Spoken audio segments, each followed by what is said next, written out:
and I'm not sure I had any doubts if it was a scam, because I think, oh yeah, I was able to call, and then from speaking with the phone numbers on the thing, they sounded very legit.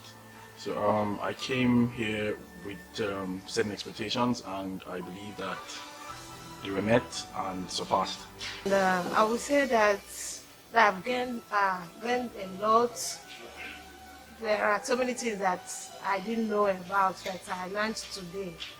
I think, and I'm happy that I'm able to attend this program today. And when I go back, I will let my friends know that this is not a scam. It's real. All the way from Ogun State, I had to come down to Lagos for this training.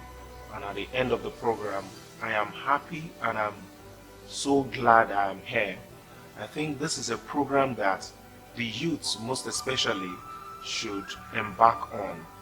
This is something the youths need to tap into. And I think at the end of the program, I'm not missing words. I've been able to learn something so tangible that I think it's something that will help me out financially, and also to tell people around me that you can recycle things in this country and make money.